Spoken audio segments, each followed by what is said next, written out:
Hey, everybody, welcome back to the Center Lane. The political podcast is for those of us in the center, the people that want to see consensus amongst our government. Come on, guys, we need to get it together. First off, let's start with it. The Republicans and the House Speaker, Jim Jordan, say it ain't so, Jim. Not a center lane guy, guys, not the guy that I'd want to see, and I think most of us in the center would want to see. Who's Jim Jordan? Well, he's a guy who's been in Congress for 15 years. Guess how many bills he's had passed or sponsored in 15 years? Zero. Zero.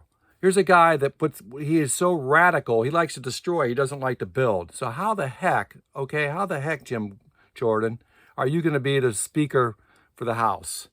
Kevin McCarthy, with all his faults, still I believe was a reasonable person. Jim Jordan, not reasonable. Eight people got McCarthy kicked out. The eight. Now, of course, guess who they want? Jim Jordan. So what does this mean? He just failed his third and hopefully last vote on him, and we can move forward with somebody else because he is not the guy we want.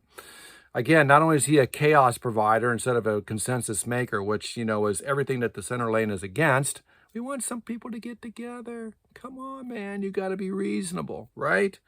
He's an election denier.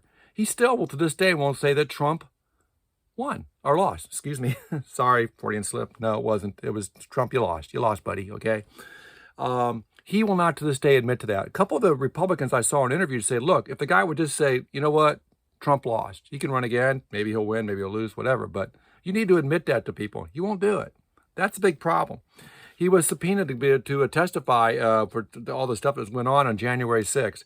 Wouldn't testify. No other person in Congress has more texting and, traceable contact between Trump, Giuliani, and all these guys than Jim Jordan. He was the number one guy trying to make the election, not count. Wanted to, everything denied. He was getting hold of Mike Pence. No, you can't take those electoral votes, et cetera, et cetera. The guy is not somebody you want second in line for the presidency. Yeah, that's right, second. Biden. Then Camilla, something happens to her, House Speaker. Jim Jordan for president, that's what you're kind of talking about here when you start talking about a guy like him and giving him that position. Just no way. Yeah, so he's not a guy.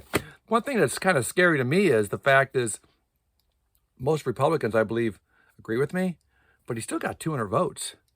25, I think the latest was 25 didn't. So he got 195 votes today, but almost 200 Republicans were willing to put this guy in there when they know in their hearts, except for the hardcore Freedom Caucus people that are, want to destroy and tear it all down, pretty much, anarchist, for lack of a better word.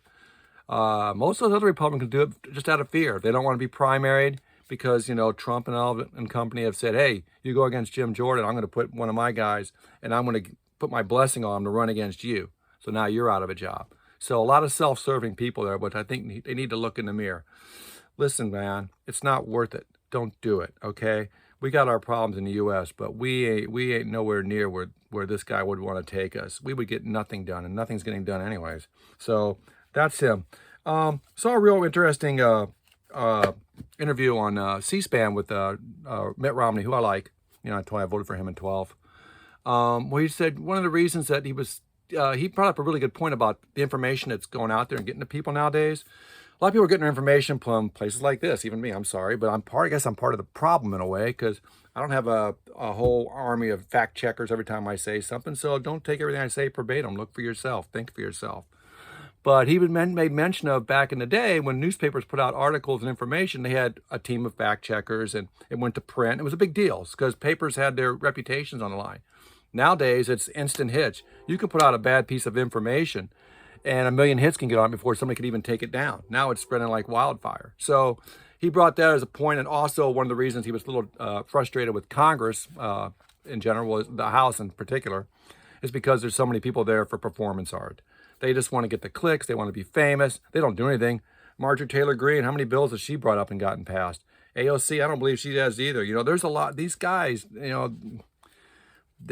want to be famous. They want to be famous. And what's kind of cool is right now is the 25 people who voted against Jim Jordan are people I never heard of.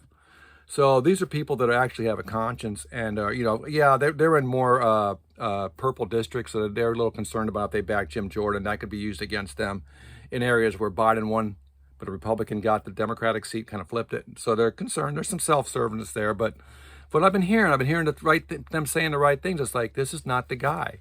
This is not the guy that's right for this country. And, I like those couple, 3 or 4 points I just brought up earlier.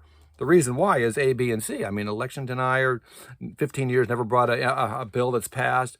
I mean, just constantly tearing crap down. So, Jim Jordan, see ya. We need to get somebody else in there. Who it is? Hey, man, Kevin McCarthy's still looking for a job. Put him back. He wasn't that bad. He wasn't that bad.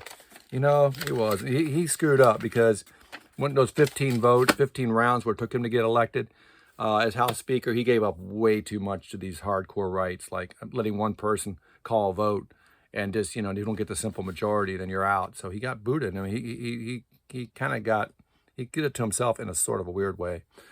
So that's that. So let's see what comes up next. It's 2.5, 3 weeks going on now. Problem with Congress being shut down is they can't, appropriate funds. So this brings us to talk a little bit about Hamas and Israel. Where are we at today? Well, everybody heard about the hospital bombing, and it looks like it was an accident on Hamas's side. The bomb went off, and they're trying to blame Israel, and it's causing a lot of problems. Here's the problem, though. Hopefully, Israel didn't do that, but it's a tragedy anyway. It happened. If they're lobbing bombs at each other, I mean, what do you think's going to happen? Sooner or later, somebody, in that kind of situation with 2.5 million people, were in that small area, and each side is lobbing bombs at each other, something's going to go. There's going to be an errant one, and it's going to kill innocent people, which people are just getting killed like crazy there, and it's awful. So hopefully, I hope it gets better before it gets worse, but unfortunately, it doesn't look that way. And one thing we have to look out in the United States is that we don't get dragged into this, because now other players are starting to act up. They're seeing weakness. They're seeing an opportunity to poke and prod us. I don't know if you guys saw in Yemen, they fired some missiles at one of our ships, shot them down before they got to wherever their intended target was. But now we're shooting at their missiles. We're providing, that type of support. And they're lobbing missiles in Iraq from Iran over U.S. bases. Because remember, we're still in Iraq a little bit. And we still have some bases there, and they're getting some little, they're getting poked and prodded. Of course, we know about the the Hezbollah in Lebanon on northern part of Israel, and that's another whole thing. They're already shooting at each other. If it gets much worse, bottom line is, we don't want to get dragged into this thing. I mean, we saw how that goes in Iraq and Afghanistan. So we have to be super careful and choose our spots. We want to support Israel. We want to support the innocent people on the Gaza Strip, the people that are trying to get freed or get the hell out of the way of all these bombs. But man, we got to be super careful that we don't get dragged into this thing. It could happen, and that's concerning. So, to be continued. Watch the news.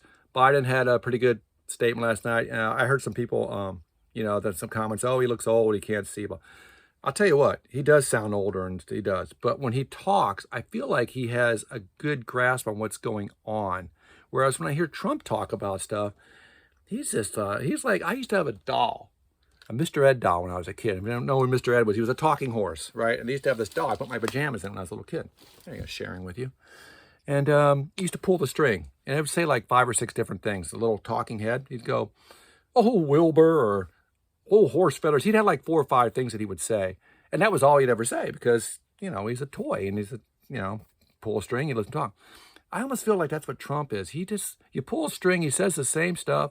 No substance. Done. They don't have no substance, man. Oh, God. So anyways, he's in, just bring me to the last point. The Emerson poll just came out, which, by the way, is probably one of the better polls. 58% for Trump, 8% for DeSantis, and 8% for Haley. Now, that's interesting. They're way behind Trump. So either, is it almost like, is this even matter? But I wouldn't be horrified to see Haley get up there, get rid of DeSantis. He's not my guy. I've talked about him at length and won't go there yet again. So tempting though. But I'm a Florida guy. Don't like him, okay? But Haley, I have interest in her. And I also saw on the Democratic side that, was it Phillips? Is it Dean Phillips? Dean? I believe his name is Phillips. I can't remember. He is the congressman from Minnesota, businessman. Checks a lot of boxes for me. He's going to go ahead and go up in a primary against Biden, it looks like. Now, will we get any traction? I don't know. But it'd be good to get another voice out there and see what we got. Somebody besides Kennedy, which, I don't know. He's running as independent. He's actually gonna be hurting Trump more than Biden. So the choices are still thin for us, guys. I think we all can agree on that, on both sides of the aisle. But let's see what it comes up to. We're down to the home stretch. Couple of interesting people. Like I say, the guy from Minnesota, I think I'm butchering his name for some reason. I want to say Phillips.